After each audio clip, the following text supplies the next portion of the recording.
Bem-vindos a mais um Araçatuba SA. E essa semana nós vamos tratar mais uma vez um assunto recorrente aqui, nesses últimos tempos de Araçatuba SA, sobre serviços terceirizados. Nesse caso, não uma contratação como a Cláudia da Gelro, né, trouxe pra gente. Sim. Da questão do terceirizado, do temporário, né? Do temporário, mas você contratar uma empresa e essa empresa vir e te entregar um serviço pronto, finalizado e muito bem acabado. Nós vamos trazer essa semana o senhor Natanael Galdino Correia, da NGC ATA Serviços Terceirizados. Cuida de portaria, limpeza pós-obra, popularmente conhecido como Galdino, vai aqui trazer muita informação para a gente a esse respeito. Antes de começar o programa, como é a nossa praxe, agradecer nossos parceiros, Água Araguá, que nos oferece uma água de extrema qualidade.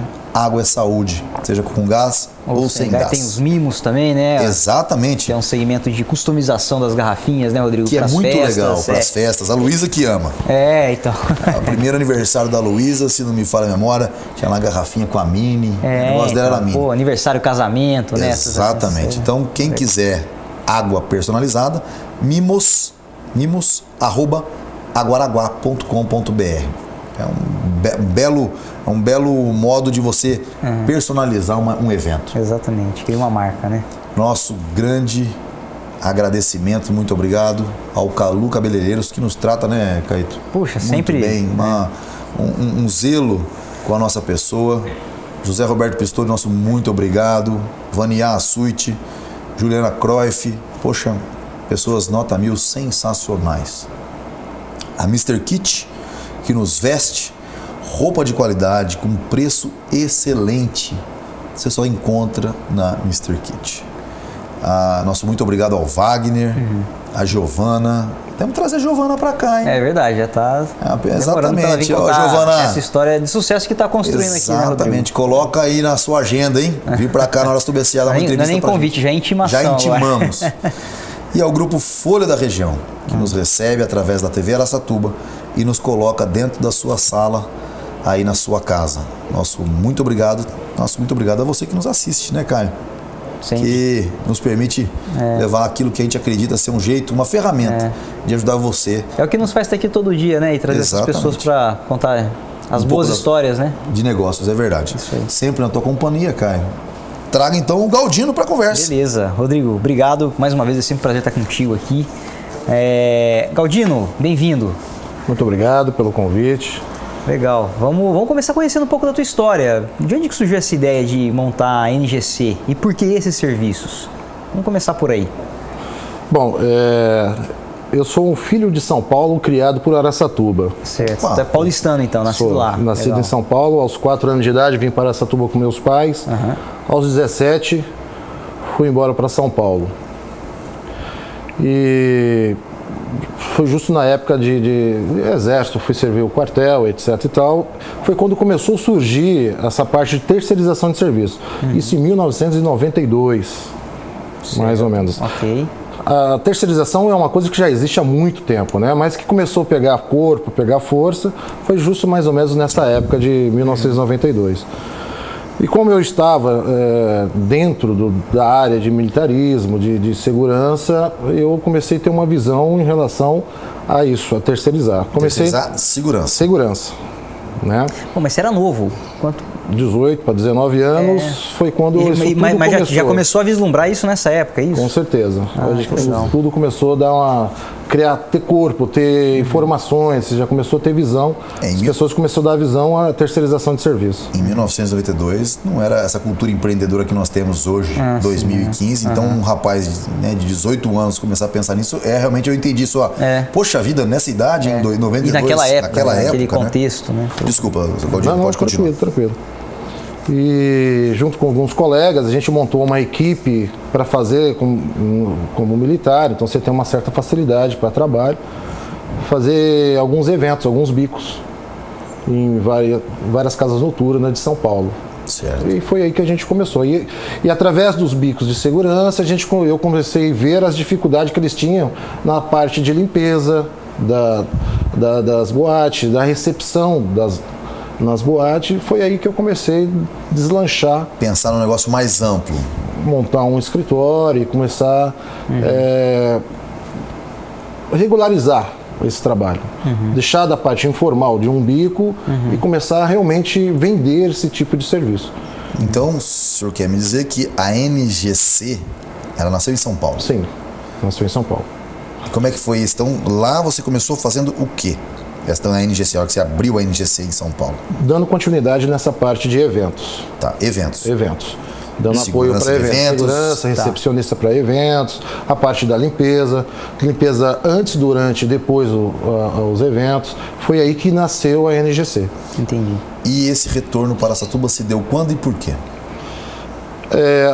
Depois de 20 anos, né, em São Paulo, eu comecei a enxergar Araçatuba de uma maneira diferente. Obviamente, minha família é toda daqui, mora aqui, eu estava sempre vindo para cá. Eu costumo dizer que quando eu saí de Araçatuba, eu posso errar nos números, mas eu me lembro de ter, acho que 2 ou 3 prédios aqui em Araçatuba, se eu não estiver enganado, salve essa memória. Né? E ao passar do tempo, as minhas visitas constantes em Araçatuba, eu vi que a cidade começou a crescer para cima. Isso já chamou minha atenção. E foi aí que eu comecei a estudar a possibilidade de estar voltando para cá. E que época que foi essa da análise para o retorno, que você começou a ponderar vir para cá? Eu comecei a analisar isso há uns 8 anos atrás, mais ou menos. Há mais ou menos uns 8 anos. Uns 8 anos. Agora, só reforçando um pouquinho da pergunta do Rodrigo, para eu conseguir entender, porque assim, tudo bem, você tem um elo familiar que te chamava atenção e você viu a cidade crescer. Sim. No entanto, em termos de mercado, eu imagino que São Paulo, por mais que você tenha concorrência, né, e lógico, lá vai ter muito mais concorrente, o tamanho do mercado de São Paulo ainda devia ser maior do que o potencial de Araçatuba, ou não? Como é que foi essa conta? É muito grande, ou né? se essa conta você nem chegou a fazer, não, quero voltar porque, eu quero qualidade de vida. Qualidade de vida, O que pesou mais? Foi potencial de mercado ou foi essa questão? Principalmente qualidade de vida, primeiro passo, para voltar para Araçatuba. Então, de fato, em termos de números, São Paulo... eu tenho um filho de 5 anos de idade, então você já por aí começa a fazer uma conta. Tá. Minha esposa é daqui de Araçatuba. Certo. Então eu comecei a ligar uma coisa a outra. São Paulo, obviamente, é terra da oportunidade. A terceirização lá, ela domina praticamente a cidade toda, né? São Paulo, em termos de terceirização, não tem coisa melhor. Mas não tem a qualidade de vida. Né? Bom, mas aí eu tenho uma pergunta que vai me deixar assim, que eu tenho que colocar nesse bloco. Em São Paulo é permitido terceirizar portaria. Sim. Em Araçatuba, parece-me que o sindicato daqui, uma vez a gente fez essa pergunta, o sindicato aqui proibia que portaria tinha que ser subordinada ao condomínio, não poderia ser terceirizada, porque tinha subordinação ao síndico, coisa assim. Como que está hoje essa questão? Continua. Que na verdade, o que acontece? Eles estão querendo Araçatuba fazer... é brincadeira, parece o Brasil. Parece, né? Parece. Eles querem fazer que o Ministério, que as leis entenda que a portaria ela é uma atividade fim de um condomínio. Você pode terceirizar, sim, condomínios comerciais. Isso você pode terceirizar. Tá? O que eles estão barrando são condomínios residenciais. Que eles querem que entendam, o sindicato quer que entenda que a terceirização, a portaria, ele faz parte do condomínio, que na verdade não faz sentido. Não, aqui no País muita coisa não faz sentido, mas isso não faz sentido Mas isso só em Araçatuba, tá? É só em Araçatuba, eu sei. É porque eu falo, mas Araçatuba é a cara do Brasil. Jabuticaba. Eu tenho vários clientes que vão me procurar querendo terceirizar a portaria dos condomínios, né? Porque o que é a finalidade de terceirização? Por que você terceiriza? Você terceiriza para você como empresário, o serviço, você ter um tempo mais livre. Imagina você tem engenheiro, tem que se preocupar com as suas obras, ainda tem que se preocupar com a portaria, com a moça limpeza, que serve o café, a recepcionista que faltou. Enfim, você tem que parar tudo que você está fazendo para ficar abrindo porta. Então você terceiriza. Exato. Né? Você tem ali a sua atividade fim livre para você executar, trabalhar de maneira correta. Agora, é engraçado, eu não sabia que a regulamentação, por exemplo, era municipal.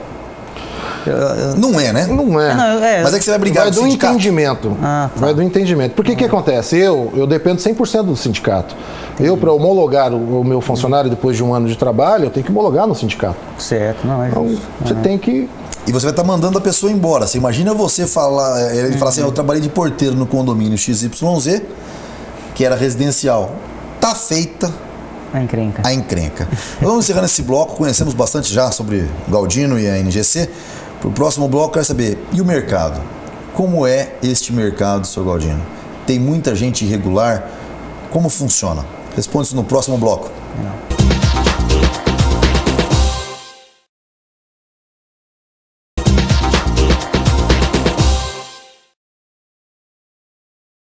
Bem-vindos de volta ao nosso querido Araçatuba S.A., essa semana com o Galdino da NGC APA, uma empresa que faz terceirização, e nós estávamos discutindo até no bloco passado a questão de portaria, sindicato. Terceirização é serviço, é mão de obra, é complexo. Mas a questão é, Galdino, quando a gente abre um CNPJ, a gente começa a ter responsabilidades tributárias, jurídicas e tudo mais. Como é essa concorrência sua? Como é que é esse mercado da terceirização em Araçatuba? Eu, sem falsa modéstia, eu tenho que te dizer que é desleal. Sim, eu já imaginava. Eu não imaginava outra resposta. Infelizmente é a pura verdade.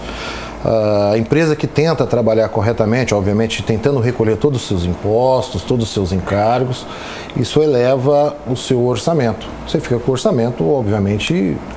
O custo a repassar para os clientes é outro. É outro. E é onde você acaba perdendo uma concorrência, porque o concorrente está com preço menor. Mas não existe. Se eu tenho o mesmo profissional que o concorrente, se eu tenho que recolher as mesmas taxas, e a base de lucro não é tão diferente do concorrente. Como que o meu preço pode ter uma diferença tão grande do concorrente? Só se leva a pensar que... Então assim, sempre tem dois lados, né? Pode ser isso daí, e é até algo que assim, a gente tem vivido bastante lá no negócio. Assim, pode ser grau de eficiência, pode ser operacional. De repente tem alguma coisa, alguma sacada de gestão de operação que o cara faz muito melhor. E aí sim, de fato, você tem diferenças de preço e custo. Você, por exemplo, é um caso, né? Na Tecnobem você tem diferenciais de projeto, de cálculo, etc., com relação aos demais. Você engenharia para dentro de casa. Isso, exatamente. Assim, isso você consegue colocar parâmetros diferentes de preço. Mas estamos falando de base operacional. O que você está dizendo é que não é a questão operacional. Não. A questão está muito mais uma margem de 10%, 15% de gordura que você tem para queimar entre um orçamento ou outro. Alguma coisa operacional. Contratação, exemplo. Você contrata um porteiro que não precisa de vale transporte, porque ele mora próximo à obra que você trabalha. Então, são ferramentas. Aí você consegue enxutar, né? E dar uma enxugada. Agora, você tem uma diferença de preço de 30%, 40% do concorrente, é um número... Não é só isso, né? É um número muito elevado. E quais serviços a NGC presta? De uma maneira geral. Vamos falar em Araçatuba. Hoje a gente está com um número, graças a Deus, muito bom na parte de limpeza pós-obras. Limpeza pós-obras. Temos portarias. Hoje em Araçatuba, sim. Você está falando em Araçatuba, você atua em outras cidades, então, sim, isso? Da região. Sim. Coroados, Araraquara, Quatá, tem alguns serviços ainda que eu presto fora da cidade. Certo. Mas hoje meu carro forte em Araçatuba é a parte da limpeza pós-obra. E assim, só para aproveitar que no mercado, vamos entender o quanto que é Araçatuba dentro do teu total? Desculpa. A representação. Representação. Quanto que Araçatuba representa frente a todas as outras cidades? Uns 90%. Então, assim, mas a grande parte do seu negócio é Araçatuba. É Araçatuba e o forte ainda está dentro da limpeza pós-obra. Acho que também muito pelo mercado. Está entregando muita coisa agora, né, Rodrigo? Exato. Nessas épocas. Acho que... mas muita coisa depois, a gente está vendo uma... Quero ver a sua perspectiva sobre esse assunto, Galdino. Nós vamos ter muitas obras foram entregues, algumas ainda estão por entregar, que é seu mercado. Certo. Porque o seu mercado é muito equivalente ao cara que faz móveis também, que também deve estar preocupado. Ele fica olhando quantos lançamentos as construtoras vão fazer. Ele projeta o mercado deles. É o projeto de mercado futuro. Como é que você tem visto essa situação econômica de Araçatuba da construção civil que vai te levar grande parte do seu mercado para o futuro? Olha, eu tenho uma visão muito boa em relação a isso, né? Eu te digo que a crise, como no início da nossa entrevista, eu digo que a crise tem muita gente que se esconde atrás dela. Né? A crise não está para todo mundo. E o que eu consigo sentir da parte da construção civil é que ela ainda está aquecida. As pessoas estão com medo, na verdade. Né? E eu vejo aqui, eu estou vendo em Araçatuba vários empreendimentos, várias construções grandes de prédios comerciais que estão chegando na cidade, que isso está me projetando lá na frente um ponto positivo. Eu estou vendo lá na frente que Araçatuba tende a explodir, a crescer cada vez mais com essas construções que estão chegando aí. Mas você tem que ficar esperando a entrega. Então você tem um gap aí de espaço de tempo que você tem gente contratada. Na verdade, assim, eu tenho no final, dentro de uma obra, falando de obra, eu tenho começo, meio e fim. Começo, eu posso ter o porteiro lá, o cara que controla a entrada e saída de mercadoria, caminhões de que entra, que sai, eu tenho o meu profissional que está lá controlando toda essa entrada, que deixa o tempo livre dos empreiteiros, dos engenheiros, dos mestres de obra, para trabalhar na atividade fim, que é a obra. Eu tenho o meio, né, que é a parte da limpeza, pós-obra, depois que está entregue, e também tenho depois a portaria. Que é a portaria, a recepção, a própria limpeza, né, do condomínio, da parte comum do condomínio. Legal. Mas você comentou o seguinte, tem muita gente que se esconde atrás da crise, mas as suas receitas, os seus fechar de contratos caiu também. Sim. Caiu que ordem de grandeza? Eu tô para te dizer que 40%. 40%. Puxa, você abrir mão de faturamento de 40% no negócio é algo extremamente complexo. Bastante. E quantos funcionários você tinha antes dessa redução e quantos você tem hoje? Hoje eu estou com 43 funcionários. Você chegou 47 funcionários. Eu cheguei a ter 80 funcionários. Tá. Tá bem proporcional, né? Está proporcional a queda da receita com a queda da quantidade de pessoas. E aí vem uma pergunta clássica desse bloco, que é mão de obra. Ela é um problema? Sim. Achar mão de obra hoje? Quais são os problemas, quais são os desafios que você tem que vencer? A qualificação da mão de obra, principalmente na parte da terceirizada, né, que são mão de obra bem específica. Mas no caso as pessoas falam que limpeza é a coisa mais simples, né? Você varreu, passou um pano e está tudo certo. Na verdade, assim. Não é bem assim. A pessoa tem que ter um entendimento de produto de limpeza, qual produto que vai ser utilizado de acordo com aquele piso que você coloca uma porcelanato lá que paga 800, 9 mil reais o metro quadrado. Eu com 30 ml de um produto errado, eu vou danificar seu piso todo. Então, requer sim uma certa técnica, um certo conhecimento para de executar a limpeza, né? Entendi. E quem forma essa mão de obra para você? Quem dá esse conhecimento? Bom, hoje eu já tenho uma equipe formada na empresa, eu tenho alguns funcionários que eu trouxe essas informações de fora, eu tenho maquinários para o trabalho, para facilitar a vida dos nossos colaboradores, dependendo do tamanho da obra, tem uns lavadores de piso que ela lava, seca e enxuga ao mesmo tempo. Entendi. Um equipamento, você está falando? Um equipamento, uma máquina, uma lavadora de piso. Então, facilita a vida do funcionário.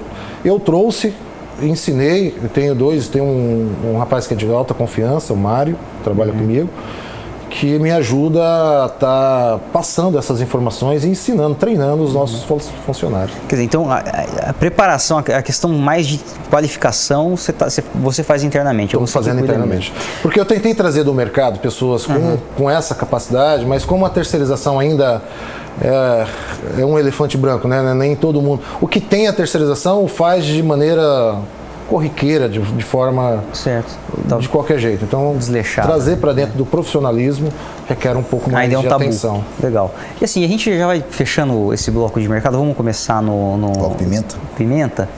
E o que eu queria trazer é o seguinte, puxando um assunto que você já trouxe, mão de obra está complicado.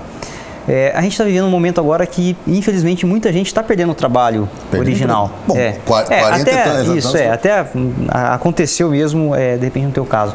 Isso, por outro lado, de repente, não traz uma oportunidade para quem quer se recolocar no mercado de trabalho e começar, de repente, por aí? Então a gente começa no próximo bloco.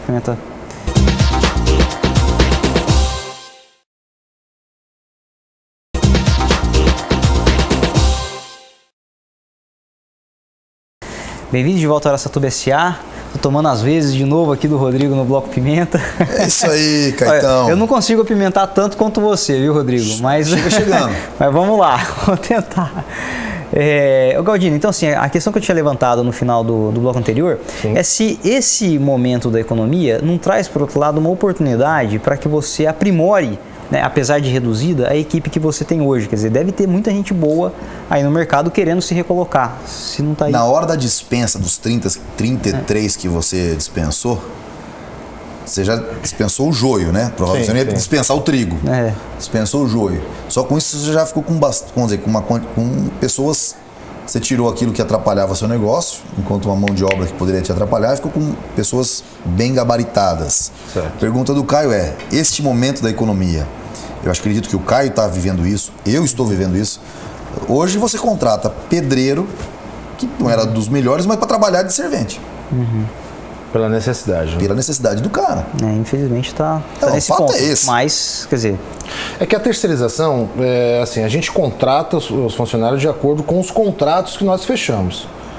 Tá? Eu fechei uma depende da venda, a partir disso você faz... Aí eu vou no mercado e trago os profissionais de acordo com o perfil do meu cliente.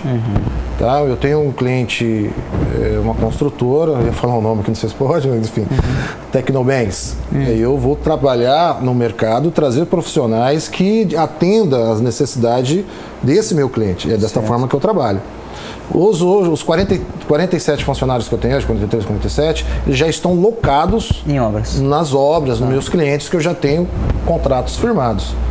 O que eu faço agora, a partir desse momento? Alguém pediu mais um.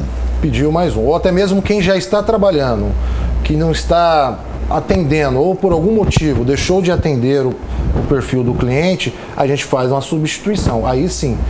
Com essa situação do mercado hoje em dia, eu recebia, antes da crise, vamos dizer que em 2014, eu recebia 5, 6 currículos por semana. Certo. Hoje eu recebo 20, 25 currículos por semana.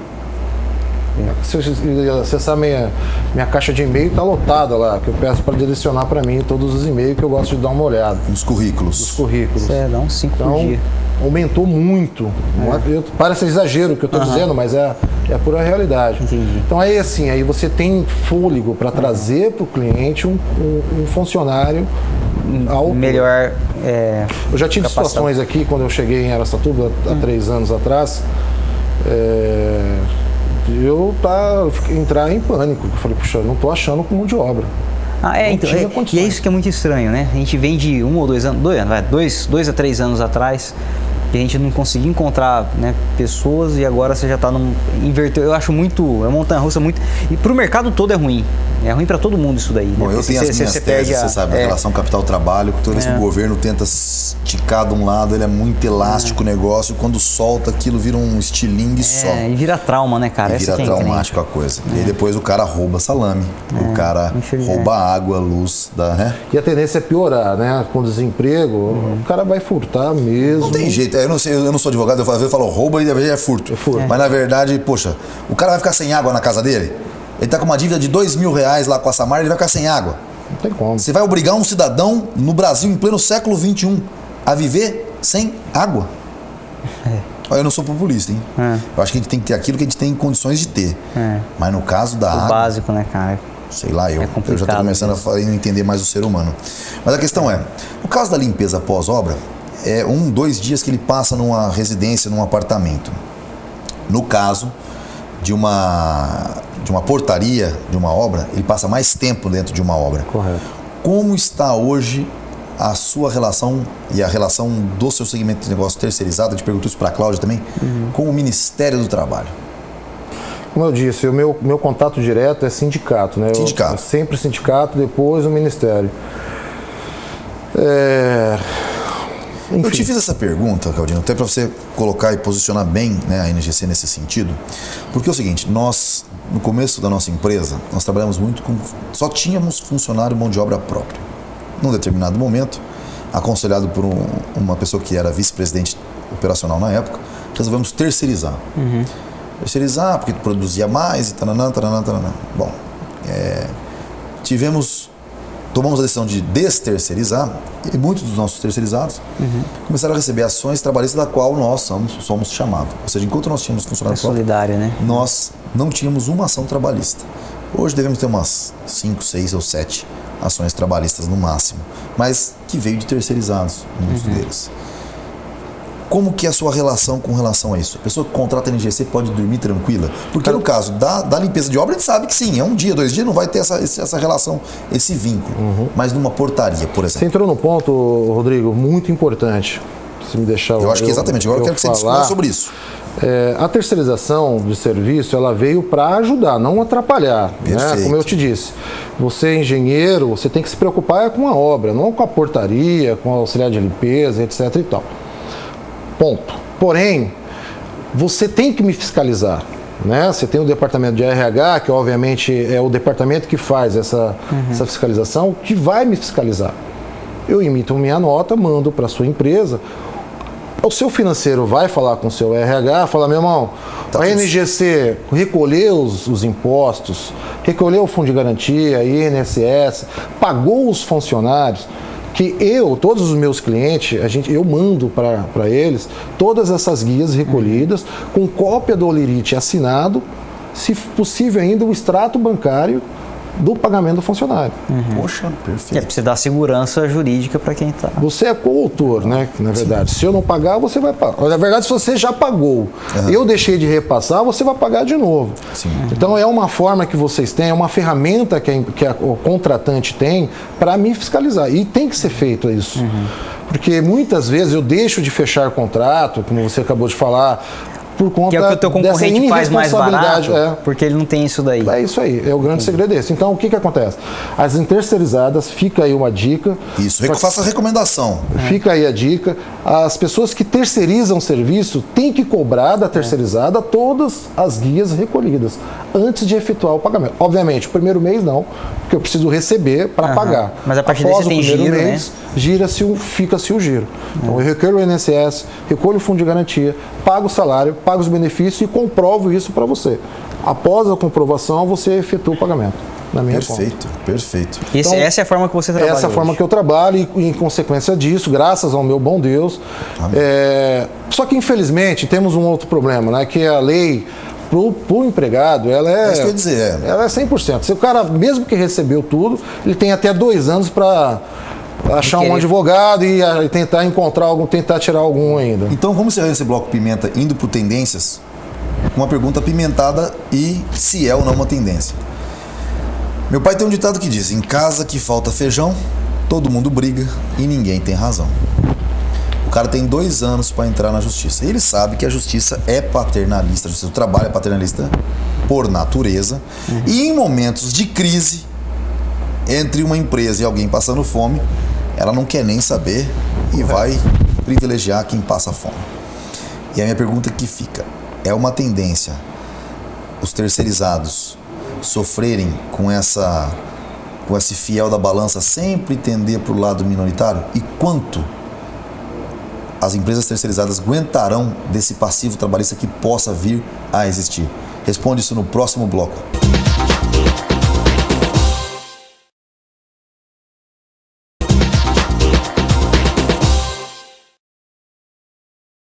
Bem-vindos de volta ao Araçatuba S.A., Bloco Tendências, com o seu Galdino, da NGC.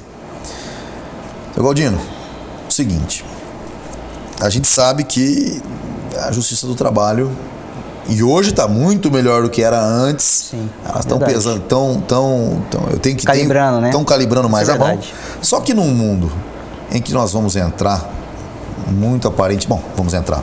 Você fez dispensa de funcionário? Infelizmente tivemos que fazer. Nós também. Certo, nós temos recontratações por conta que a gente está mudando terceirizado para mão de obra própria. Talvez no saldo a gente ficou positivo, né, no saldo nosso interno.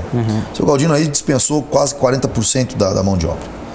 Ou seja, esse cara, por mais que tenha recebido tudo direitinho, certinho, ele vai receber o seguro-desemprego 6 meses. E vamos supor que o Levi aprove a CPMF e todo mundo receba o seguro-desemprego. Segundo ele, disse que não dá nem para pagar isso, nem o abono salarial, nem o seguro-desemprego. Mas vamos supor que o Brasil está caminhando a passos não tão largos para um problema social. E aí, você passou os 6 meses e ele recebeu o seguro-desemprego. No 7º mês, ele não tem dinheiro para pôr em casa. Faz umas contas, fica endividado. 8º mês, a mesma coisa. 9º mês, surge um milagreiro, famoso advogado trabalhista, bate na porta dele: você está passando fome à toa, você tem direito. Não, o cara me pagou tudo certinho, Não, mas quem decide o que é certinho ou não é a justiça. Vamos ver que direito você tem. E aí vem o passivo trabalhista. A minha pergunta para você é essa, Nathanael. É uma tendência isso acontecer? E quanto as empresas, de uma maneira geral, estão preparadas para isso? Ou não há como se preparar para um negócio desse, senão ficaria muito caro? Com toda sinceridade, responde isso pra gente. Sim, é uma tendência, infelizmente. E se preparar para uma ação trabalhista, a gente até tenta, dentro do nosso custo administrativo, deixar alguma provisão, coisa. Né? Uma provisão. Mas tem um ditado que diz que cabeça de juiz e fralda de neném é meio complicado. Então você nunca sabe. Por mais que você trabalhe da maneira correta, recolhe todos os encargos do funcionário, paga ele corretamente, ainda você fica com aquele ponto de interrogação. Será? E se acontecer, será que nós vamos ganhar? Eu costumo te dizer o seguinte, inclusive o meu advogado fala... do processo em si e tal. O advogado fala, dá alguma coisa. Dá alguma coisa para você ficar livre dessa chateação. Então o funcionário sempre vai ganhar. E o problema é que isso cria um mercado, né? É um mercado. E esse vai ganhar, tem-se uma estatística, por exemplo, R$1.000 resolve no acordo. Enquanto esse cara está trabalhando comigo, eu tenho que fazer um fundo de R$1.000. Estatisticamente, já existe um valor, mais ou menos, do que é um acordo na justiça? O que é o bônus do cara tentar, vamos dizer, o bônus pós-bônus social da CLT? Isso se comenta em bastidores que você não consegue fazer nada abaixo de um salário mínimo, né?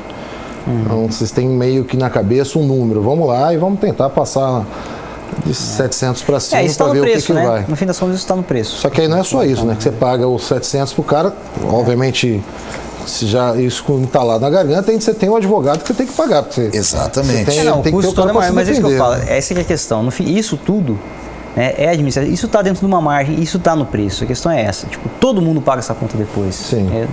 O resumo da ópera é isso. Então não dá para você... Qualquer preço que a gente vai no mercado de qualquer coisa, isso está embutido lá. Sim. Assim, né? Só para a gente lembrar desse detalhe que ele é importante. Né? Você não consegue orçar isso, você não consegue mencionar, vou colocar no meu custo, vou repassar para o cliente, isso, porque eu sei que eu vou... Você não consegue colocar daquele caso específico, mas com essa provisão, com essa estimativa que você imagina, isso pode acontecer e tal, isso acaba entrando no custo administrativo, porque isso tem que ser pago de alguma forma.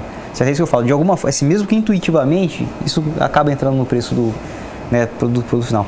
Eu queria só, a gente está aqui no Tendências, né, Rodrigo? E aqui você pontua, né, no teu cartão assim, os tipos de serviço que você presta. E o teu forte hoje está na limpeza de obras. Bom, a gente não sabe aí como é que vai continuar o ritmo. Ainda tem muita coisa para entregar. Acho que assim, o mercado próximo deve ser promissor. Mas assim, olhando mais para frente ainda, e você aponta aqui, por exemplo, o setor administrativo. Eu queria que você falasse primeiro o que é isso, o que é call center, o que é. E no segundo momento, assim, para onde mais pode avançar a terceirização, exatamente, nas empresas? Até porque agora está começando a se discutir no Congresso, parece que foi dado um primeiro passo para se poder terceirizar praticamente tudo. Eu queria ouvir de você. Bom, a parte administrativa, em São Paulo se terceiriza muito a parte de RH, recrutamento. Tá. Né? Então Okay. eu consigo trazer do mercado profissional, como eu havia dito anteriormente, de acordo com a sua necessidade. Tá? Então essa é a parte administrativa que a gente consegue estar atuando. Ultimamente aqui em Araçatuba não estou mexendo tanto nessa parte, mas é uma ferramenta a mais que a gente pode estar oferecendo. Certo. Essa parte da terceirização. Hoje, terceirização, ela tem um leque muito grande, né?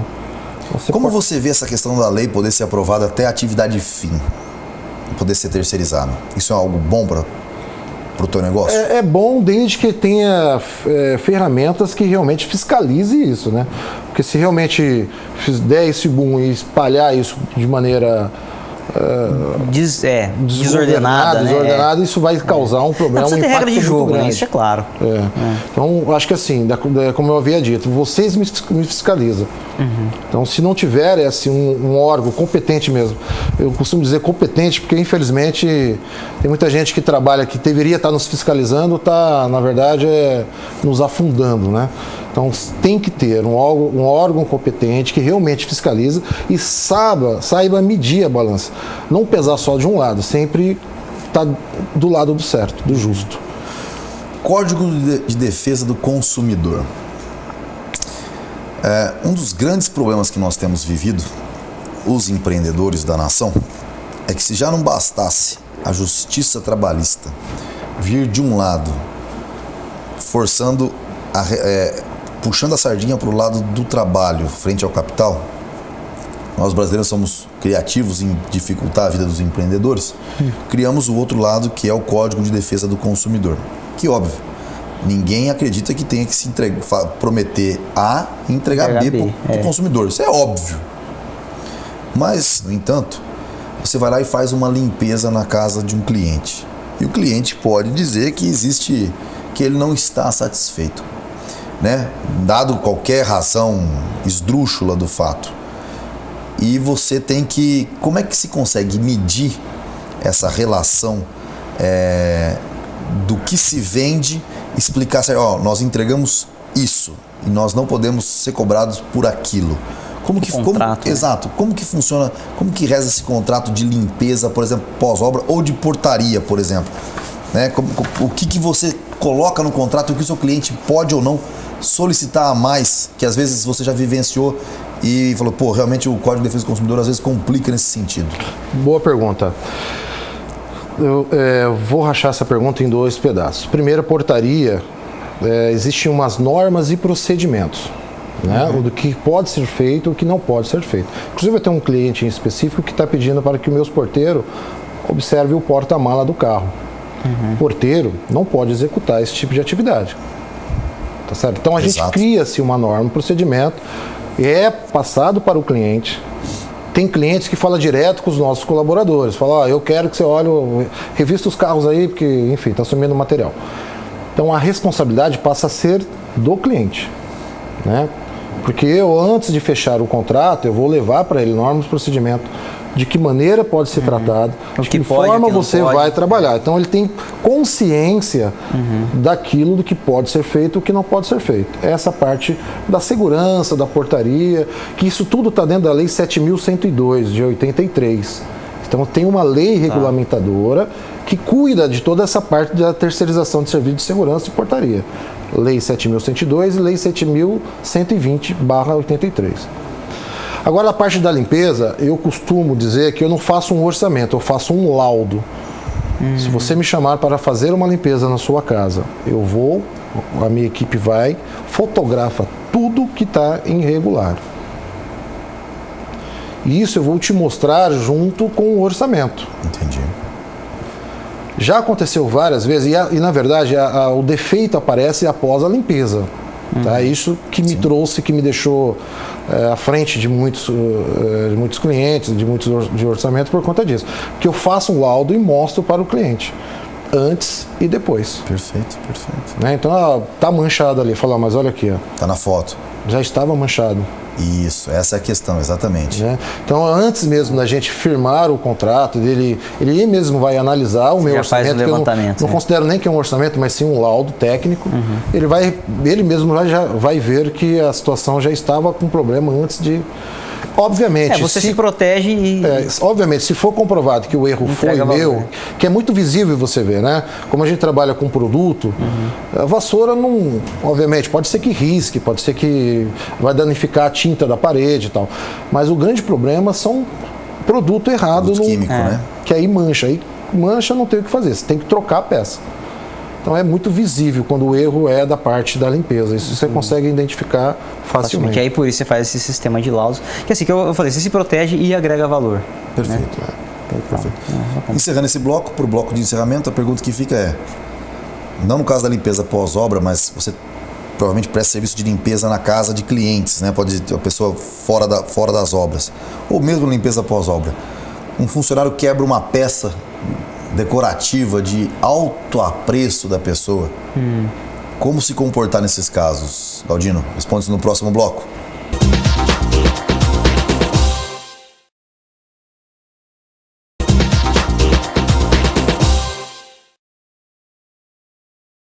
Bem-vindos de volta ao Araçatuba S.A. Essa semana trazendo o seu Galdino da NGC, ATA, empresa de terceirização. E nós encerramos o bloco Tendências falando de Código de Defesa do Consumidor. O consumidor está sempre certo. E o bom senso deixando de prevalecer, Caíto. esses dias para trás, só para dar um exemplo, a moça que trabalha em casa, ela quebrou uma taça minha e de repente chegou ela com uma taça nova. Falei, Sueli, ó, um beijo para você. Ela é a telespectadora assídua do Araçatuba S.A. Legal, bacana. E a Sueli chegou com uma taça. Já tinha quebrado uma taça minha. Eu falei, o que você está fazendo, Sueli? Não, eu quebrei, tô trazendo para você. Eu falei, de jeito nenhum. Você leva essa taça embora, não quero essa taça. Não, mas eu falei, não, Sueli, me desculpa, não quero. Faz parte, quando você compra um bem material, o risco que se tem de quebrar aquele bem. Eu não posso ter um apreço maior a um bem material como cristão do que a uma pessoa. Me desculpa, não dá. Né? Bom, eu sou tão assim que o pessoal fala, você não liga pro carro? Não ligo. Carro é para mim servir, não sou eu para servir carro. Isso não existe. Correto. Mas é uma pergunta, existem clientes e clientes. Existe bom senso e não. Como é que funciona? Você está lá, prestou serviço na casa de um cliente e a funcionária pode acontecer de esbarrar uma vassoura num vaso que foi a bisavó dela que deu. Uma Pronto. fatalidade, né? Uma fatalidade, meu. Eu costumo, o pessoal do escritório fala que eu sou meio psicólogo até. Que eu tento Mas fazer... isso aí, nós empreendedores, a gente tinha que receber realmente o Conselho Regional de Psicologia, tinha que dar um título pra gente, isso é óbvio. Pois é. Eu costumo tentar, antes mesmo de iniciar um trabalho, tentar fazer um trabalho de conscientização para o cliente. Tentar passar para ele que um risco, esse risco possa vir a acontecer. Você tem algum tipo de seguro para isso? Não sei. Não temos. Não temos porque é que nem seguro de vale. É difícil de fazer, né? Então é meio complicado. Complexo. Eu procuro trabalhar mais com limpeza pós-obra, porque a casa está 100% vazia, não tem ninguém. Salve-se em alguns casos que eu faço a limpeza residencial, mas aí eu peço para que alguém acompanhe. Não que as minhas funcionárias não sejam de confiança, mas sim por conta dessas situações. Às vezes o vaso já até estava trincado, né? Às vezes a taça já estava trincada. E eu também trabalho da seguinte maneira, eu não abro armários, não limpo dentro de geladeira. Se realmente houver a necessidade de a gente fazer o trabalho numa residência, a gente vai fazer o serviço pesado. Serviço mais fino, mais detalhado, a gente procura já não fazer por conta desses riscos que a gente corre. O serviço de arrumadeira de final de semana, você já pensou sobre isso, Galdino? Por exemplo, se tem uma coisa, eu tenho que confessar um pecado aqui. Se tem uma coisa que me acaba com o domingo, é eu ter que arrumar a cama. Isso parece dar um prazer na Fernanda. Cara, você quer acabar com a minha vida e mandar eu arrumar a cama. Tem uma preguiça, faço um monte de coisa, mas arrumar a cama realmente me dói. E lavar a louça, é arrumar a cama e lavar a louça. Eu gostaria de pular o domingo sempre, porque é o que nos sobra. Eu sempre achei um baita de uma oportunidade de negócio, as arrumadeiras ao domingo. Aquela pessoa que vai chegar na sua casa, arrumar as camas e lavar a louça do sábado à noite. Meu, que negócio, né? Já pensou sobre essa oportunidade, esses tipos de negócios que existem no mundo moderno? Cara, é de se pensar. Como o Caio havia perguntado, o que pode mais ser terceirizado, hoje tudo você pode terceirizar, né? Eu já tive a oportunidade de ser convidado para fazer serviço em hotelaria aqui em Araçatuba. Certo. Só que eu não consegui dar continuidade por falta da mão de obra. Que agora vai sobrar. Agora está sobrando. Então, é aquele negócio, a crise está aí, a gente tem que tirar a oportunidade dela, extrair dela alguma vantagem para você. Óbvio. Você acabou de me dar uma ideia que de repente podemos até estudar essa possibilidade de estar fazendo. Obviamente, aí cai naquela situação que eu acabei de falar, né? Você precisa saber para quem, como vai ser feito, né? Quem está na casa, quem vai acompanhar. Porque eu, quando ainda militar, eu me lembro de um episódio de uma senhora que ela chegou de uma determinada festa e tirou o brinco e colocou. Ela esqueceu, não tinha colocado o brinco. E, salvo me engano, a empregada que pagou o pato. O pato. E depois achou. Achou o brinco. Puxa vida. Né? Então é muito delicado. É um trabalho que tem que realmente, fazer de forma que agrade, que é a coisa mais difícil do mundo, você agradar todo mundo, né? Então, você tem que realmente ver essa situação antes mesmo de colocar em execução. Perfeito. Foi um prazer enorme tê-lo aqui. Eu que agradeço. Sensacional a conversa, papo de alto nível. Uma última pergunta para você responder rapidamente. Se fosse para hoje, nessa atual conjuntura do país, decidir está na carreira militar ou ter o próprio negócio, continuaria com o próprio Eu negócio? estaria fardado sentado aqui na sua frente, cara. Tá muito... Eu gosto de gente sincera, viu? Tá perfeita, perfeita resposta. Para você que nos assiste, nosso muito obrigado. Agradecendo nossos parceiros, a Água Araguá, ao Calu Cabeleireiros, a Mr. Kit e ao grupo Folha da Região. Agradecendo também a Copel, que sempre nos cede aqui, ó, nossa parceira sempre, nos cede o Caíto. Aí, vixe, Ué, como é que eu não vou agradecer? É isso aí, Caetão. Nosso grande âncora. Pode encerrar aí, conjunto com o seu grifo, que sempre nos brinda com muita informação. Bacana, tá joia. Acho que assim, talvez o grifo eu vou tentar puxar parecido com o que a gente viu no programa anterior, dessa possível perspectiva que a crise também abre, né? Então você fala, pô, de repente posso voltar para o segmento de prestar serviço para hotéis e quem sabe movimentar um pouco mais da economia mesmo, né? Voltar a gerar mais trabalho, que é o que a gente está precisando agora. É isso, precisamos de energia, precisamos de pressão, né? Senão fica uma economia depressiva de fato. Precisamos de voltar a colocar pressão, espero que você nos ajude. E cada um de nós, acho que nosso papel também repensar isso daí, tudo que a gente está fazendo para pressionar um pouquinho mais, fazer bombear, né, a dinâmica da economia, porque senão a coisa piora mesmo, né? Então, vamos lá, força. Até o próximo Araçatuba S.A. Isso aí.